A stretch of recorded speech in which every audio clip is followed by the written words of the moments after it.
Крвта на кралот Филип и кралицата Олимпијада проговори. Глава 14. Во Народното собрание во Теба, Протит и Феник, повикувајќи се на старата слава и слобода, викаа: Сетете се на Пелопида и Епаминонда, тебанци, со оружје в рака се брани слободата, кој се стеснува да стане како бранител на татковината. Феник, повишувајќи го гласот, тврдеше дека Александар не е веќе меѓу живите. Македонија веќе нема крал, викаше, тој е мртов, го убија илирските востаници. Вистина, во тоа време се зборуваше дека Александар загинал во Илирија. Таа вест кружеше од град на град и бргу се расшири низ цела Елада.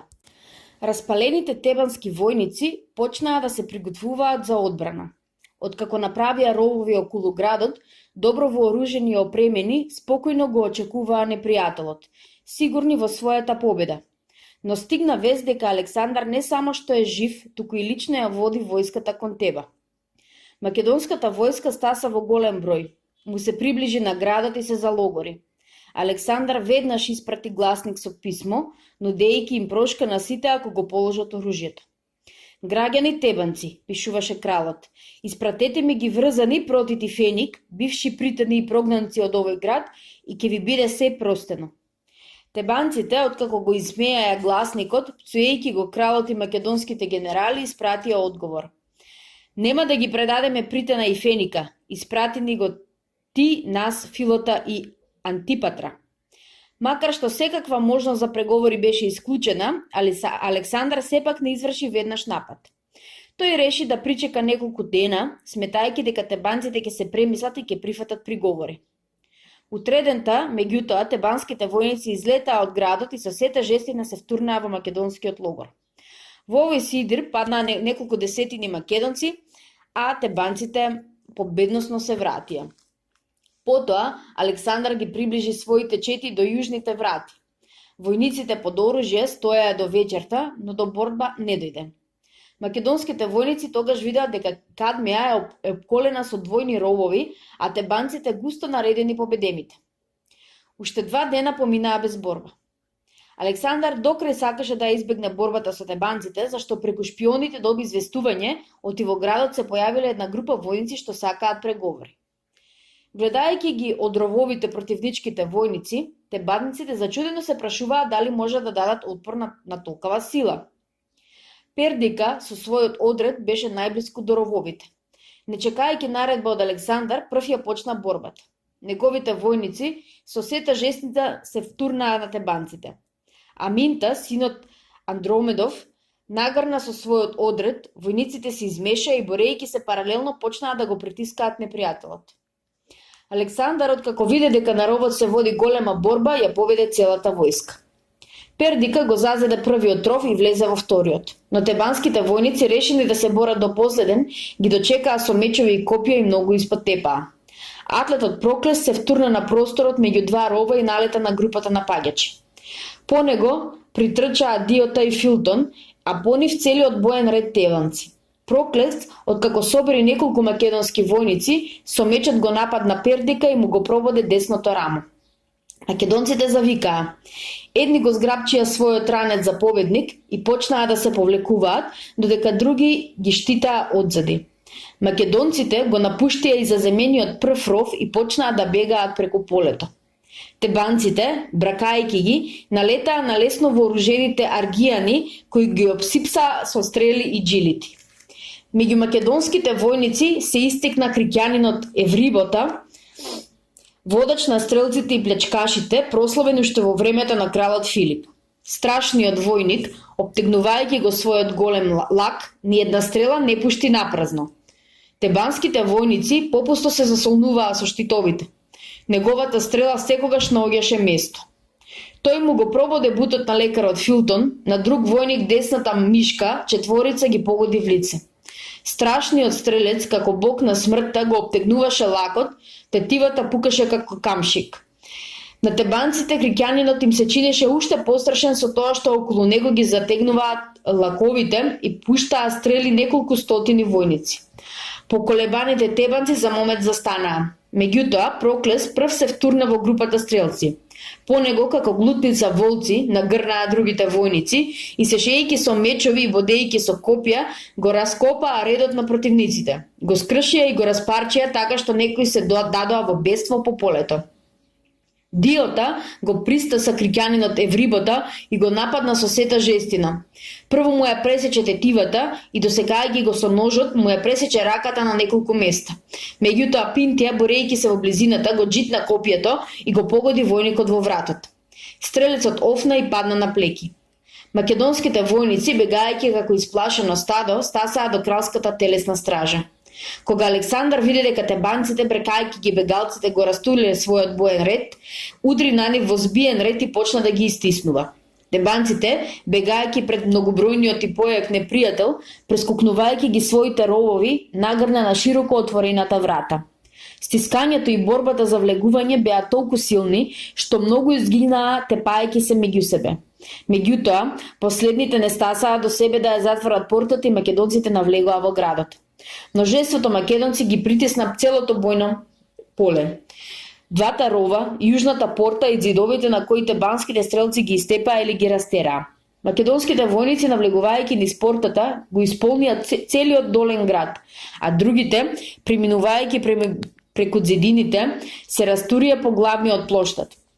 Бракајќи ги и убивајќи ги поединечно и во помали групи веќе наполно разбиените тебанци.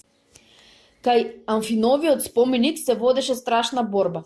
Треба да се истакне дека во македонската војска се бореа фокиѓаните, налутени на тебанците уште од Светата војна, и платејците на кои спартанците некогаш, во 427 година, по наговор на тебанците им убија 200 граѓани и многу продадоа во робство. Бидејќи почесуваат дека им се дала можноста за одмазда, овие елини измешани со македонците душмански се тепаа. Тебанските коњаници и пешаци, измешани, се бореа во групи, ги одбиваа нападите и им нанесуваа на напаѓачите значителни загуби. Но кога Александар ги нападна од зад грб, се поколебаа и почнаа да бегаат. Соборувајќи ги своите непријателските пешаци, коњаниците се стрчаа кон портата, излетаа на широкото поле и се разбегаа на сите страни. Протит и Феник паднаа прободени со копја, двајца беотархи, македонските војници ги заробија, многу заповедници на поголеми и помали одреди истепаа, ги ранија или ги фатија.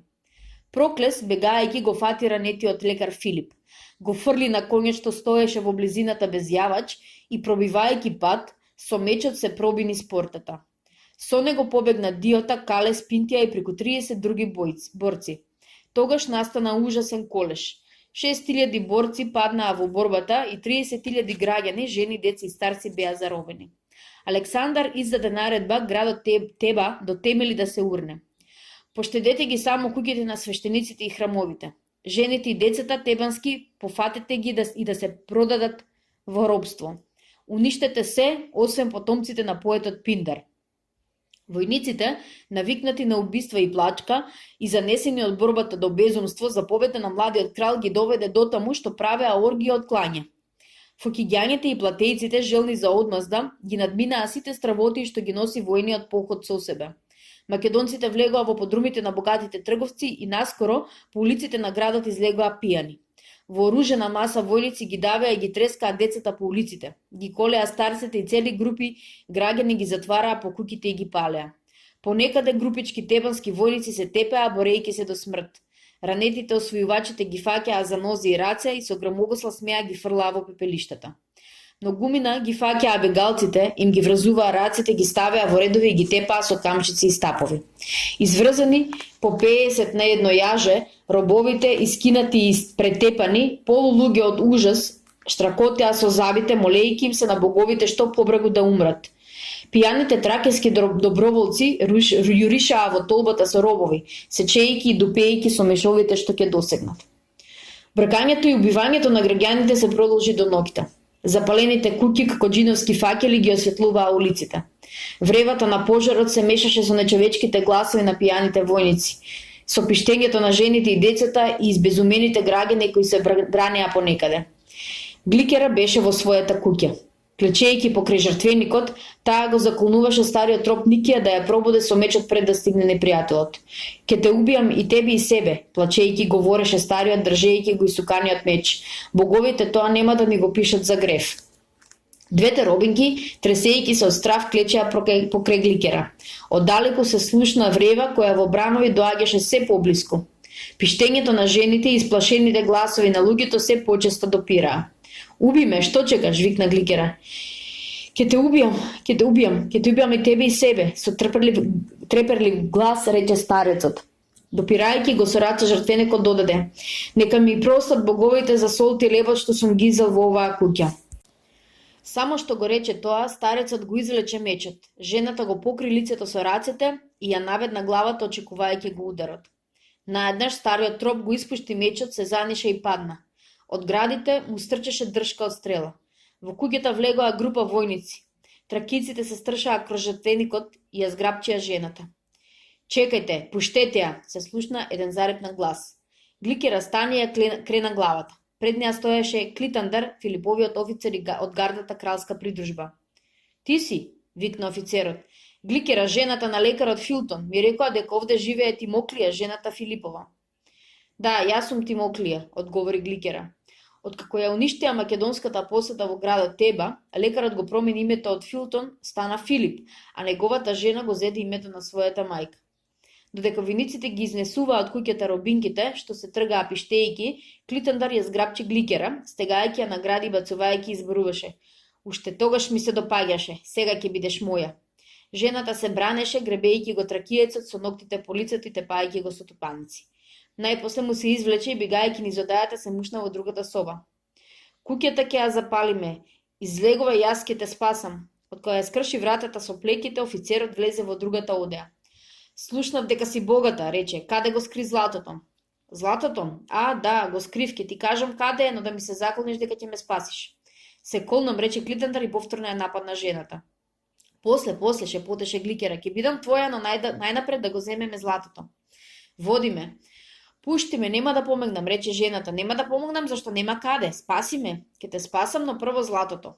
Ајде по мене, ќе те однесам на местото каде што јас и мојот маж пред борбата го скривме. Има многу злато, белезици, обетки, фибули, синџирчиња и пари. Сето тоа остана од мојот војко Епиманонда, зборуваше жената излегувајќи од куќата. Во двориштето тракиските војници палеа факели, фрлајќи ги во стријата на куќата.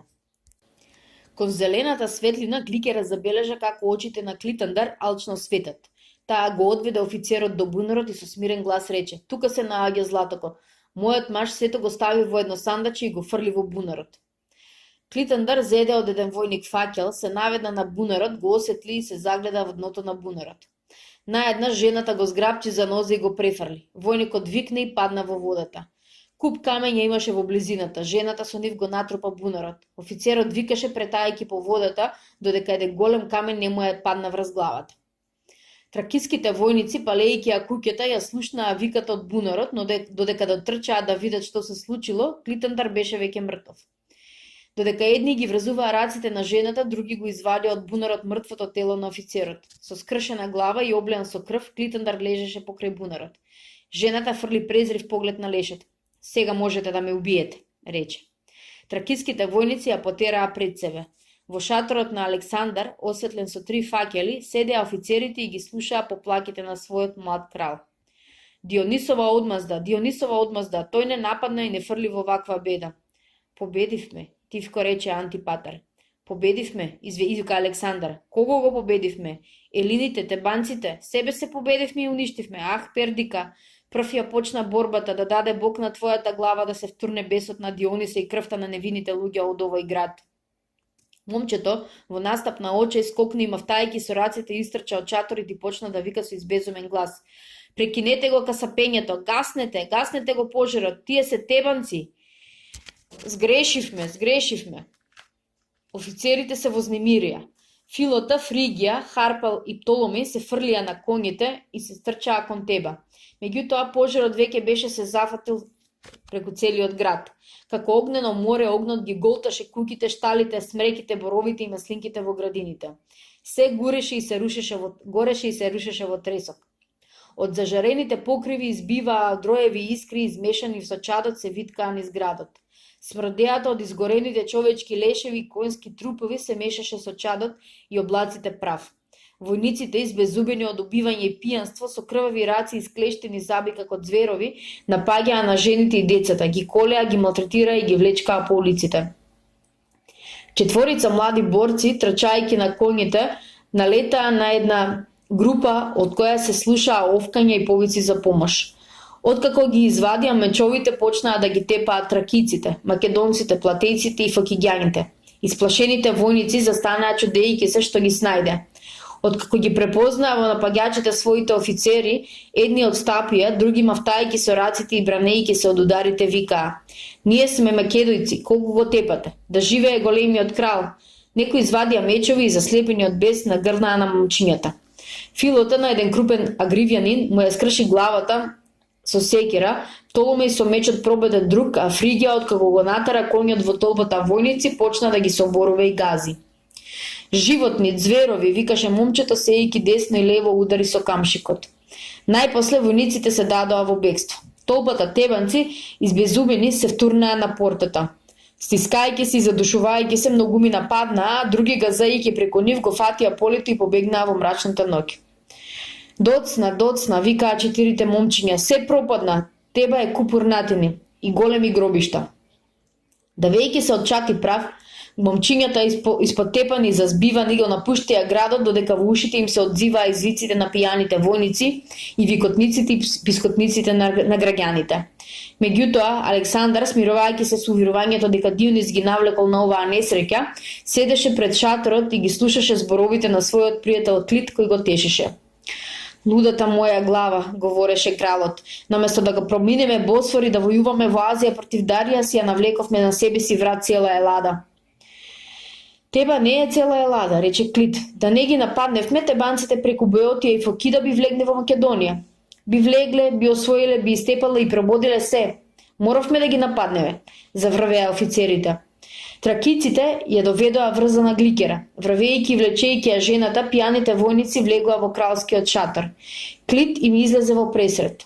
"Што е?" праша момчето. "Што сте ја довеле оваа жена?" "Ни го уби офицерот Клитандар, заповедник на 4-та или на кралска придружба," одговори еден грлат војник. "Ја доведовме кралот да ја осуди, да се стави на маки, со камења да ѝ се столчи главата. Губи офицерот Клитандар, жива ќе ја извадиме утробата," врвеа пијаните тракици. "Што не сте ја убиле веднаш?" рече Клит. "Прво сакаме да ја ставиме на маки," одговори грлатиот војник. "Кралот треба да ни каже како ќе ја мачиме."